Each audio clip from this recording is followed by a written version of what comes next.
A Comissão de Educação do Senado toma hoje novos depoimentos sobre as suspeitas de fraudes no MEC. Lembra dessa história? Pois é, ela é muito importante. Essa investigação é fundamental e a gente estava meio que esquecendo dela por causa de outros temas, né? Que acabaram ganhando importância. Mas a Thalita Almeida está por aqui para trazer todos os detalhes. O que se espera para essa quarta-feira? Thalita, bom dia.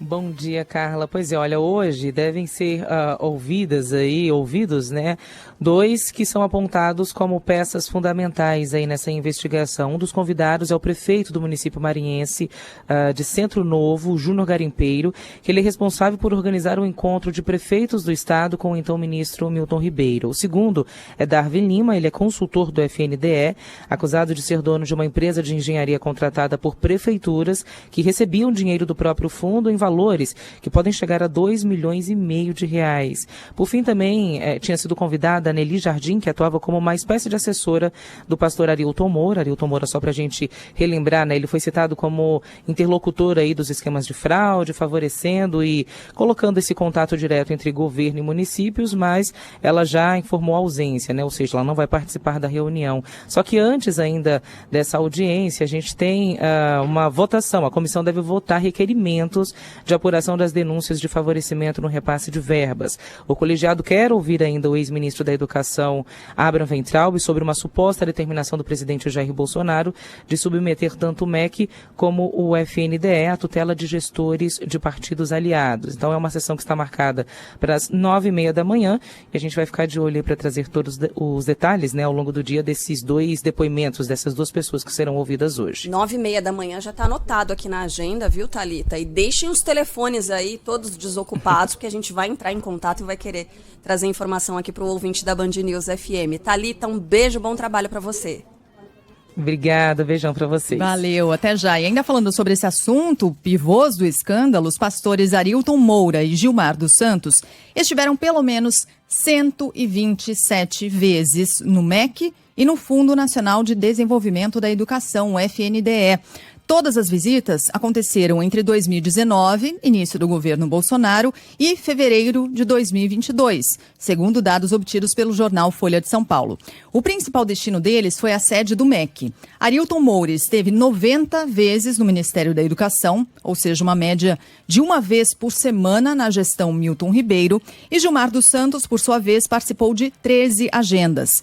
No FNDE, responsável pela transferência de recursos a prefeituras, o Arilton Moura foi recebido 21 vezes e Gilmar dos Santos, pelo menos 3 vezes. Questionados sobre os motivos desses encontros, o MEC e o FNDE não se pronunciaram. Bom, já que você falou em Milton Ribeiro, Sheila, o ex-ministro da Educação, você, ouvinte da Band News, vem acompanhando e ouvindo o nome do ex-ministro por causa de um outro tema, um outro assunto. O ex-ministro recuperou a arma apreendida depois de um disparo acidental no aeroporto Juscelino Kubitschek. A pistola, que deveria estar descarregada para o transporte, foi entregue ontem à Polícia Federal, aliás, pela Polícia Federal, de volta ao ex-ministro Milton Ribeiro. Esse disparo aconteceu na última segunda-feira, quando Milton Ribeiro embarcaria para São Paulo. Aí eu estava lendo em jornais diferentes, né, Sheila, como é que esse assunto é destacado. Em um deles, a manchete era: arma dispara acidentalmente no aeroporto de Brasília, quando, na verdade, foi o ex-ministro que disparou. Né? Ele estava manuseando a arma dentro da pasta, ele estava descarregando era uma pistola. Ele estava descarregando essa pistola dentro da pasta, né? Não estava exposta ali, ele disse que ficou com medo, né, de colocar ali e expor a arma para descarregar, então ele estava manuseando dentro dessa pasta e ele disparou acidentalmente. Não foi a arma, foi ele. A arma, então, justamente, né, estava nessa pasta. Uma funcionária da Gol chegou a ser atingida não pela bala, mas por estilhaços, né, porque a bala se espatifou e ainda bem que não está ferida com gravidade. Em depoimento à Polícia Federal, Milton Ribeiro alegou ter porte e afirmou que o fato ocorreu quando ele tentou justamente tirar o carregador da pistola. Agora, ontem mesmo, muitos ouvintes mandaram mensagem para cá dizendo o seguinte: ele não poderia estar fazendo isso ali. Existe um ambiente específico para que se faça isso. Na sede da Polícia Federal, no aeroporto, existe um espaço ali com uma caixa de areia em que a pessoa, quando ela vai descarregar, manusear a pistola, ela tem que apontar para ali. Porque se acontecer um disparo acidental, como foi nesse caso, não tem chance de ferir ninguém. Agora, por que é que ele não fez isso?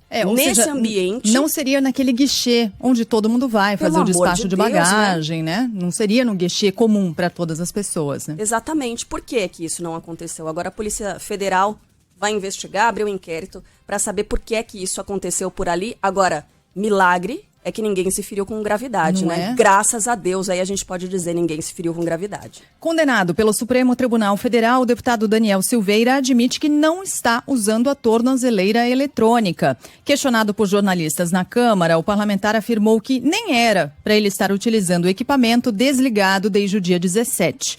Ontem, o ministro do Supremo, Alexandre de Moraes, deu 48 horas para a defesa de Daniel Silveira se manifestar sobre a graça concedida pelo presidente Bolsonaro e reafirmou que o perdão não afasta a inelegibilidade do deputado. Quem tem mais informações para a gente de Brasília é o Leandro Aislan. O ministro do Supremo Tribunal Federal, Alexandre de Moraes, afirmou que o presidente Jair Bolsonaro pode conceder o indulto de graça ao deputado Daniel Silveira, condenado a 8 anos de prisão pela corte. Porém, Moraes fez uma série de ressalvas, como a necessidade dele ser decretado depois do trânsito em julgado, com a conclusão de todos os recursos. O ministro do STF afirmou ainda que o indulto de graça não retira a inelegibilidade determinada em condenação pelo Supremo.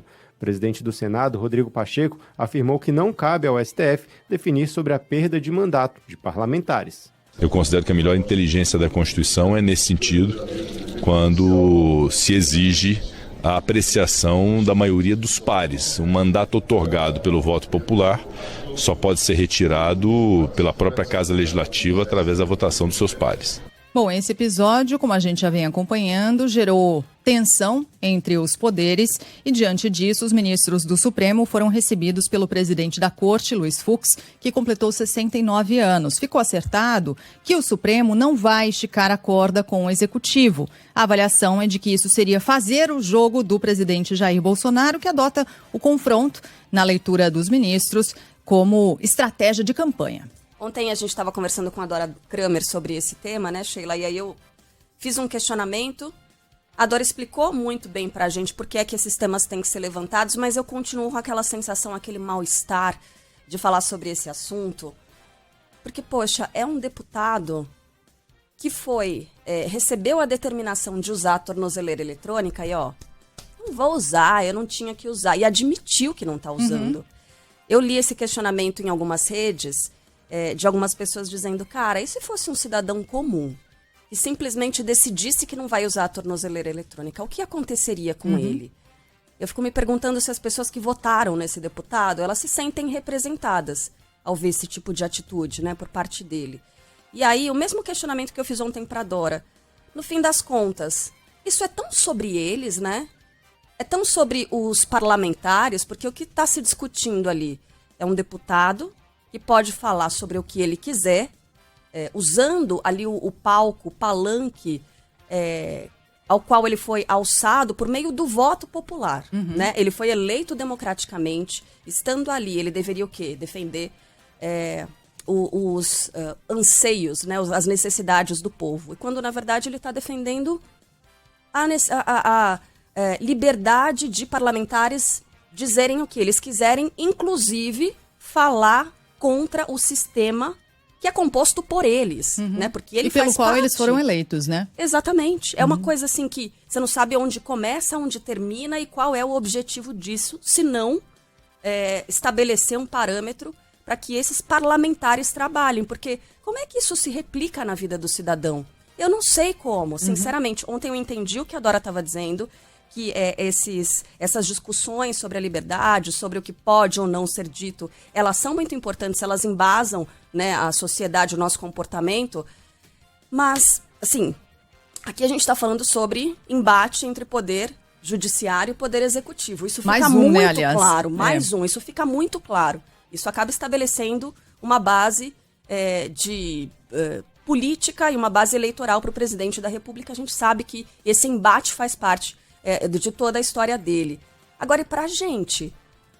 Assim, quando isso replica, quando a pessoa que está ouvindo o rádio agora, ela ouve esse tema, Daniel Silveira, que acontece? Ela pensa, não, ele tá certo, liberdade, tal, ou não. Pra que esse cara tá fazendo isso? Ele foi eleito pra causar e tudo mais. Isso acaba dividindo ainda mais o eleitor.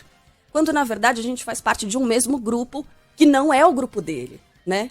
Tem os políticos e tem a gente. E veja, eu não tô defendendo que não haja políticos, porque a política é fundamental para que a gente discuta os nossos assuntos, mas ela tem que ser bem feita, né? Quem são essas pessoas que deveriam estar ali discutindo sobre as nossas questões e não sobre as deles? Não é? Eu me sinto ainda incomodada com essa questão, viu, E Sheila? ontem, quando a Dora Kramer participou aqui um pouquinho mais tarde, né, às 8h45 da manhã, a gente fora do ar falava sobre isso, né? Dividia um pouco desse incômodo com o assunto no seguinte sentido. É um deputado lateral eleito, é um deputado lateral. Ou, por acaso, Daniel Silveira surge em assuntos e pautas fundamentais no Congresso Nacional para que a nossa vida seja diferente. Há pautas fundamentais em que Daniel Silveira tenha se envolvido para que a gente tenha mais vagas em hospitais, para que tenha mais leitos em hospitais públicos, para que o sistema de saúde melhore, para que o sistema penitenciário melhore, para que a violência melhore, algo para que mães possam deixar seus filhos em creches. Veja, olha quantos assuntos que tratam da vida real e que mexem diretamente com a nossa realidade, né? A Carla usou o exemplo. Quem está no trem, quem está no metrô, quem está agora na reserva do tanque de combustível, tem o que a ver com Daniel Silveira? A Dora colocou muito bem um aspecto que é fundamental. A gente está falando de pilares da democracia, quando a gente fala de instituições que precisam ser respeitadas, que precisam cumprir as suas funções com a sociedade. E nesse caso, qualquer tensão, qualquer conflito institucional é muito ruim para o país.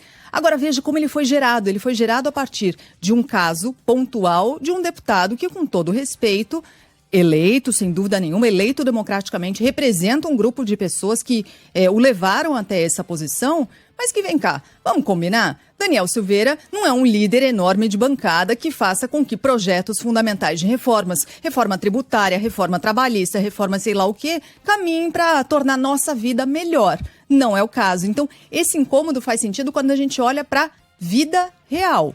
A vida real também é preservar ambiente democrático? Sem dúvida que é. Mas na rotina, para quem está correndo atrás do seu, quem é Daniel Silveira, né? É um pouco dessa sensação. Exatamente. Quem é você na fila do pão, meu filho? Bom, a gente troca a trilha, mas a gente continua falando sobre esse tema, Sheila, porque a graça concedida a Daniel Silveira foi assunto entre os pré-candidatos ao Palácio do Planalto. O presidente Jair Bolsonaro voltou a falar em liberdade de expressão para justificar a concessão desse benefício. Obviamente, não podemos admitir que algum de nós que possa ter certos poderes não interfira no destino final da nossa nação, nesse nosso bem maior, que é a nossa liberdade de expressão. Bom, o ex-presidente Lula criticou o desgaste causado pelo perdão entre o Palácio do Planalto e o Supremo Tribunal Federal. Você acha que é normal a briga entre o presidente e a Suprema Corte? É normal, não é normal. Algo está errado. Algo está errado. O ministro da Suprema Corte e o presidente da República não querem ficar trocando farpas. Ou seja, a Suprema Corte julga e o presidente governa. E cada um cumpre com a sua função. Então, como a gente disse, né? Isso acaba virando munição política para campanha. É isso. E aí, preste bem atenção. O que o ex-presidente Lula diz. Isso que está acontecendo é muito errado. Aí ele está falando sobre um embate entre os poderes. Não sobre a graça, exatamente. Por que será, né? Porque, eventualmente, se ele for eleito, e se essa coisa colar agora com o presidente Jair Bolsonaro, ele pode usar mais pra frente, tá vendo? É tudo sobre eles. Tem nada a ver nem com linha ideológica, nada disso. Por exemplo, o pré-candidato pelo PDT, Ciro Gomes, afirmou que a graça deveria ter sido dada em outro momento. Julgamento do Daniel Silveira, o deputado, não acabou. Você não pode conceder um perdão para um camarada que não está julgado ainda. Por quê? Porque ainda cabe embargo, ainda cabe uma série de recursos que não permite que a sentença esteja transitada em julgado. Isso é uma questão temporal que faz com que o decreto de graça do Bolsonaro seja pura e simplesmente nulo. Ele sabe disso.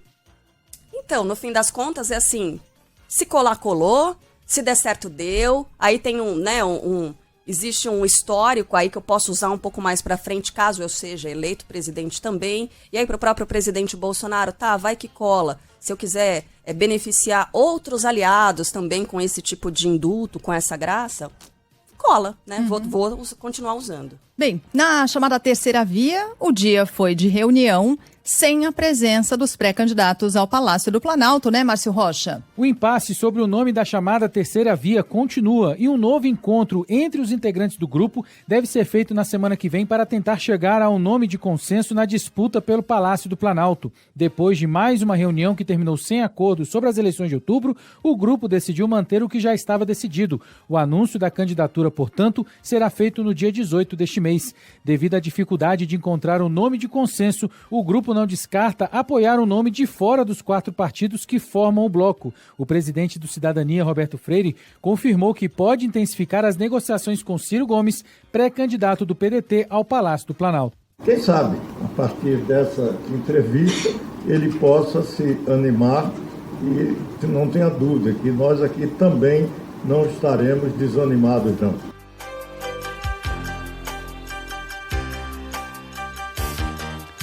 Sempre bacana lembrar aqui os nossos ouvintes, não é, que a gente já tem debate marcado no Grupo Bandeirantes de Comunicação, o primeiro debate em TV aberta no dia 14 de agosto, transmissão e cobertura completa da Band News FM. Uma semana antes, no dia 7 de agosto, serão os debates entre os candidatos aos governos estaduais. São 2 domingos, hein? Uma boa oportunidade de mais gente ainda poder acompanhar os debates eleitorais e um tiquinho mais cedo, a partir das 8 horas da noite. Enquanto isso, ainda bem, no Congresso Nacional a gente tem um projeto andando e que aí sim é de interesse de muitos dos brasileiros que têm a oportunidade de viajar de avião, né? Segue para o Senado o projeto que prevê a volta do despacho gratuito de bagagens de até 23 quilos em voos nacionais e até 30 quilos em voos internacionais. Lembra quando começou a ter essa cobrança das bagagens, Sheila? Que a promessa... Era de baratear as passagens, né? Era esse o argumento, né? A gente se sente tão besta, né? E o que aconteceu? Ei, Laia. O que aconteceu? Eu lembro que houve, na época, comparações com as empresas low cost, as empresas de baixo custo da Europa, que já faziam isso. Porque na Europa, aqueles voos curtos, aliás, como deveria a ponte aérea Rio-São Paulo, né? Uma hora você está no Rio de Janeiro ou está em São Paulo, se deixa o Rio de Janeiro.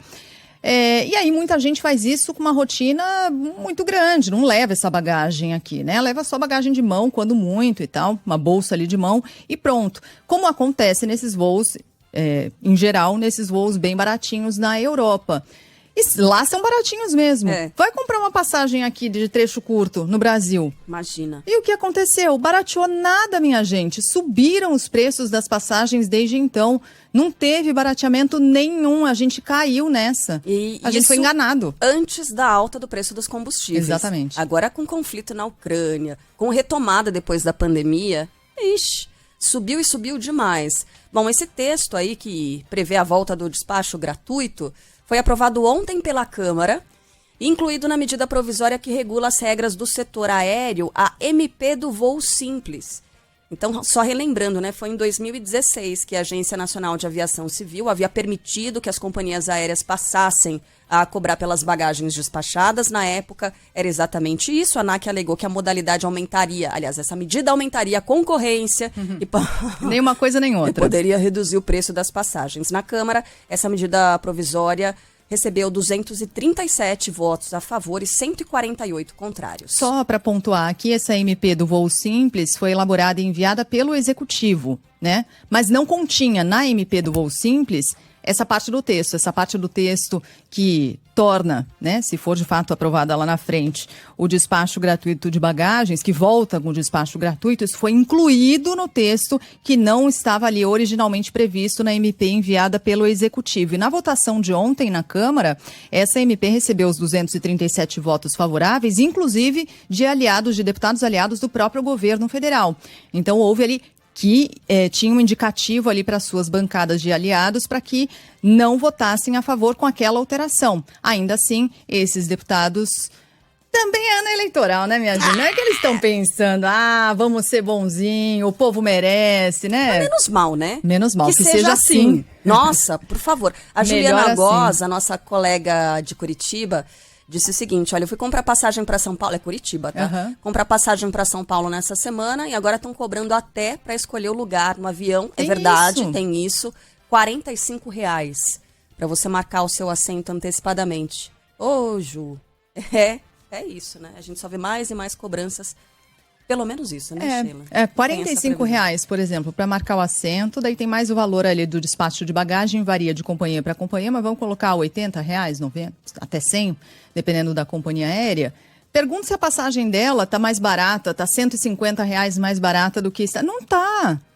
Não é verdade. As passagens dispararam de preço, como disse a Carla, muito antes, inclusive, desse momento de alta no preço dos combustíveis. E por falar nisso, o preço da gasolina subiu pela terceira semana seguida, atingiu um novo recorde no Brasil. Em média, o litro está custando R$ 7,27, segundo os dados e o levantamento da Agência Nacional do Petróleo. A gasolina mais cara, de acordo com a ANP, é encontrada nos postos de São Paulo, R$ 8,59. Pois é. Dessa vez, a alta acompanha a escalada na cotação do etanol, que em abril subiu 12%. Aqui dentro você também tem ruídos importantes.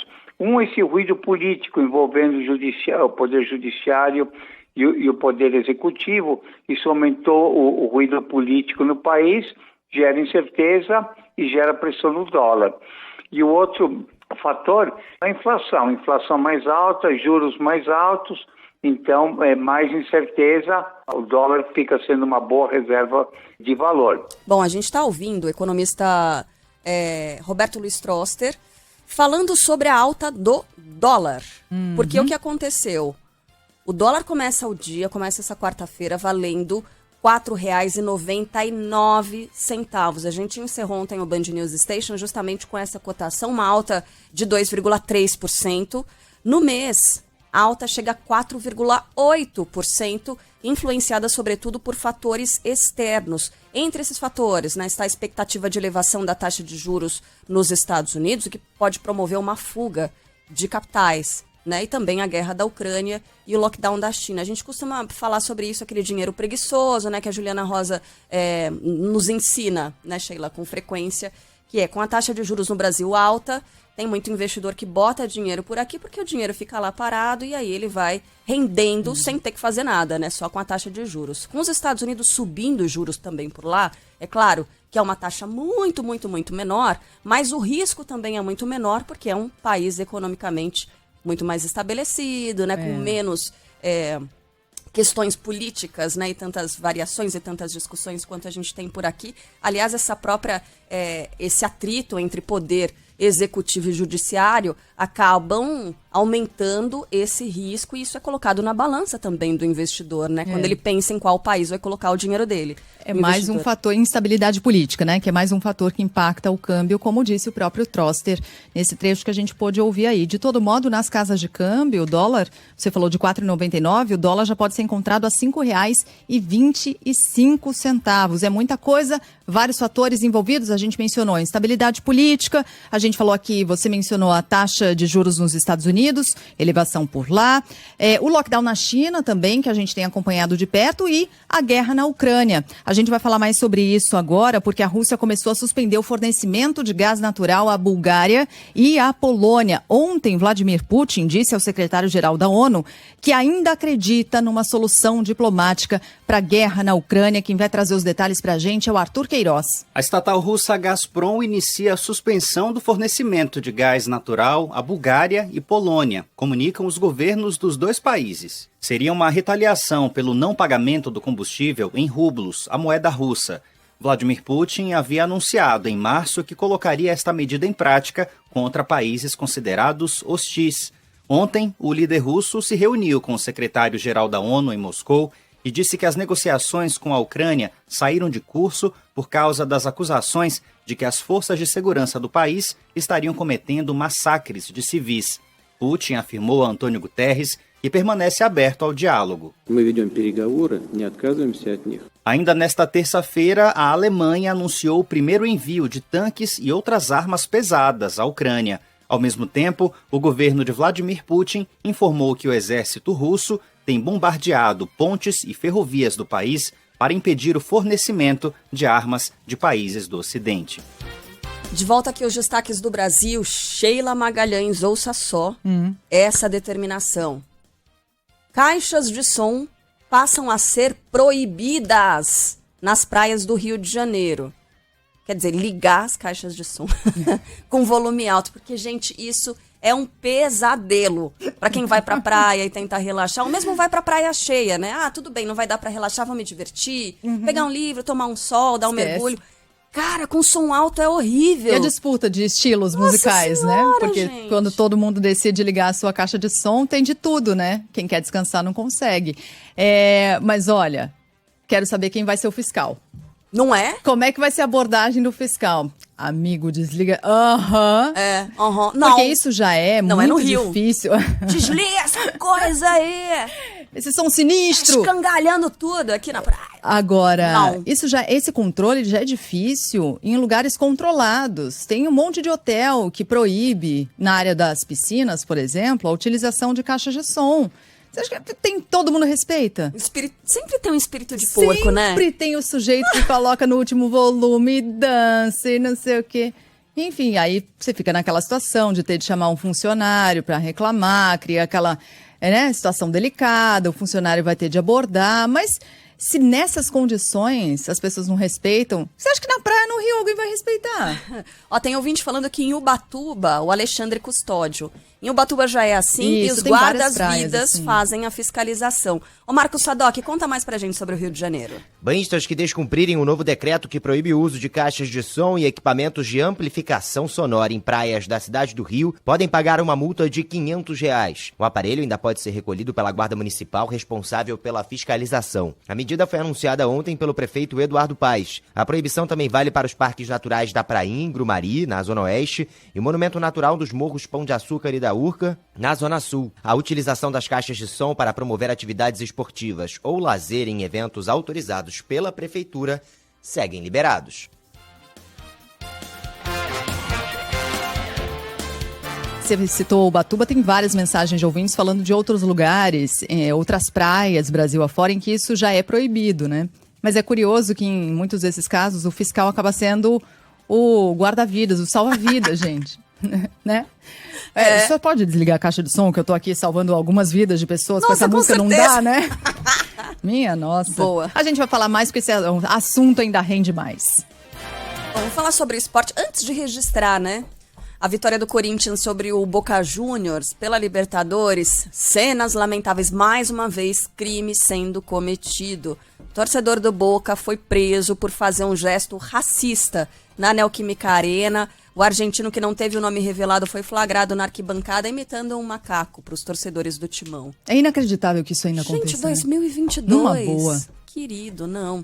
Em um vídeo que circula nas redes sociais é possível ver o momento em que o homem pratica esse ato racista.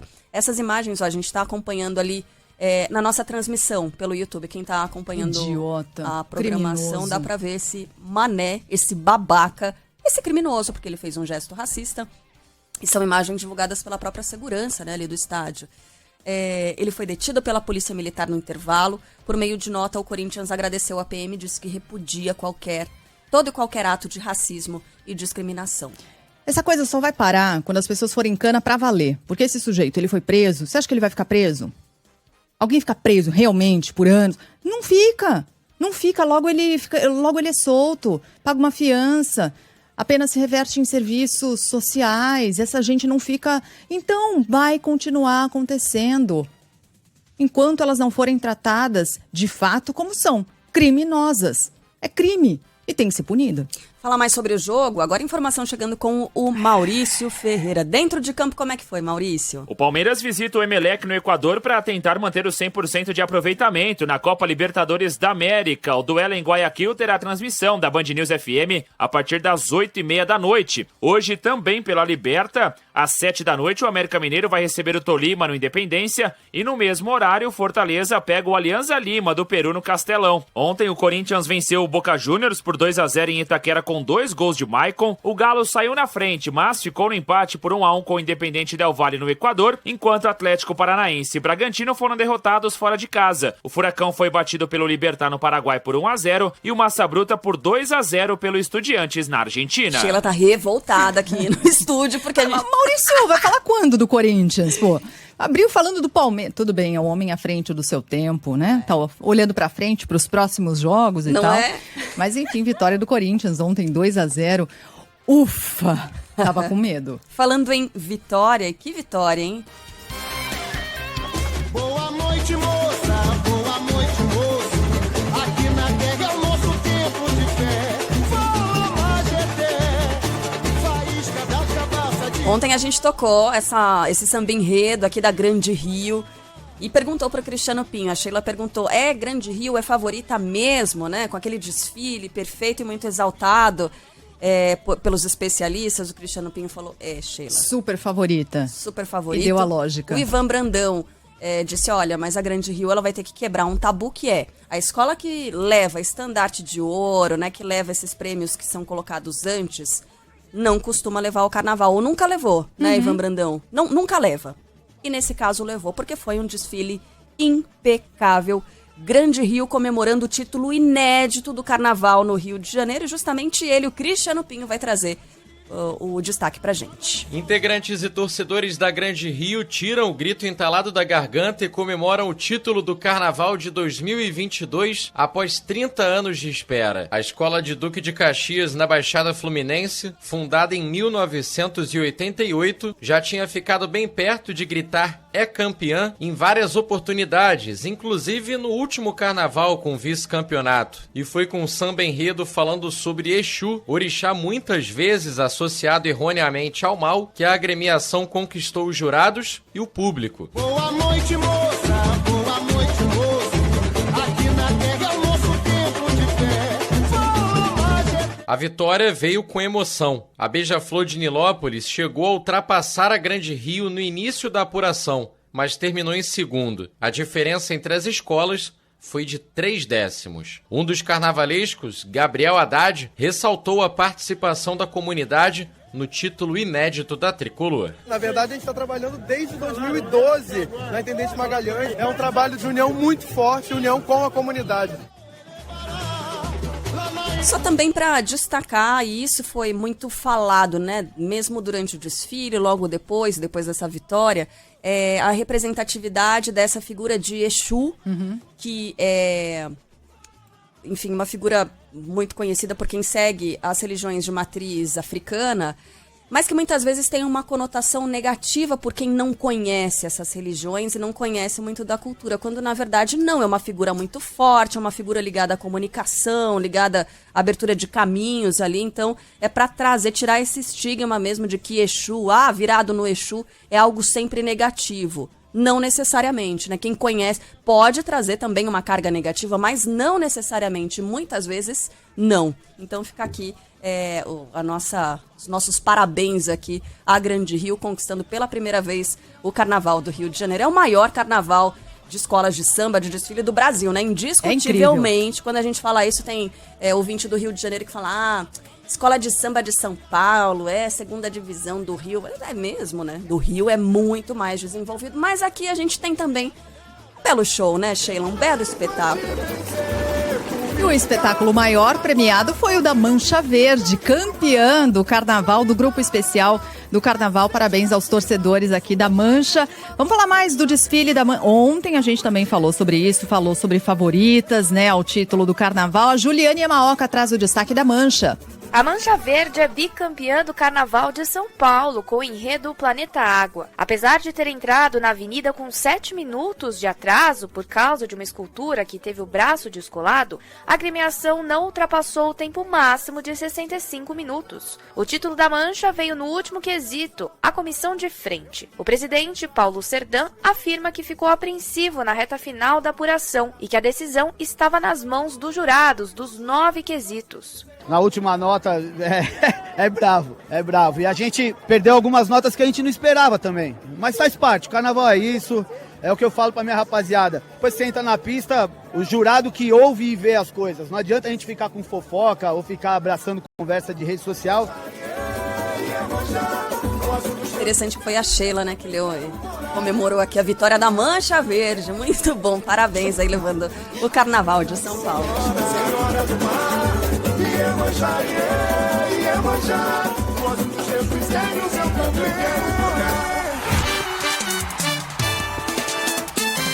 Futebol, com Milton Neves. Oferecimento Sicredi. Conheça a primeira instituição financeira cooperativa do Brasil. Sicredi. Gente que coopera, cresce. Casa do Construtor. Aluguel de equipamentos. Ligue 0800 200 0217. E Safra. Empréstimo com garantia do Saque Aniversário FGTS é na Safra Financeira.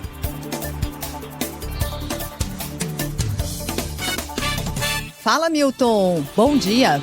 Olá, Sheila Magalhães, olá, Carla Bigato, aqui na Band News FM toda manhã. Mas olha aqui, ó, ontem nós tivemos grandes jogos e eu vou de imediato ao placar. O Corinthians ganhou do Boca Juniors 2-0 e eu falei aqui que ia ser 1-1, né? Acertei pelo menos o número de gols no jogo. O Independiente del Valle, tava perdendo do Galo mais lindo do mundo, né? Gol do Hulk para variar. Depois o Independiente acabou empatando e o jogo terminou 1-1. Empatar com o Galo em qualquer lugar hoje é uma proeza. E o Estudiantes de La Plata bateu o nosso Red Bull Bragantino por 2-0. E o Libertad ganhou do Atlético Paranaense, hein? Teve uma proeza outro dia lá em Curitiba, na Baixada, ganhando do Flamengo, todo poderoso Flamengo, mas tá numa máscara danada também, hein? Libertad 1, Atlético Paranaense 0, lá na capital exatamente do Paraguai. Agora na Sul-Americana, jogos interessantes também, viu? O Ceará, o querido Rosão, jogando em casa, bateu o General Cavalheiro. Confesso que nunca tinha ouvido falar desse time não, mas o Ceará ganhou de 2-0. E o Internacional, que bom, o Inter tem que voltar a ser forte. Internacional 1, Independiente 0. Mas o grande jogo da terça-feira aconteceu entre Real Madrid. O Real Madrid até que jogou bem, mas o Manchester City do Guardiola, do nosso Gabriel Jesus, que fez uma partida muito boa, 4-3 para a equipe inglesa contra o time espanhol. Parabéns ao Guardiola, cada vez mais o grande técnico do mundo. Um grande abraço para vocês, grande quarta-feira e amanhã eu volto.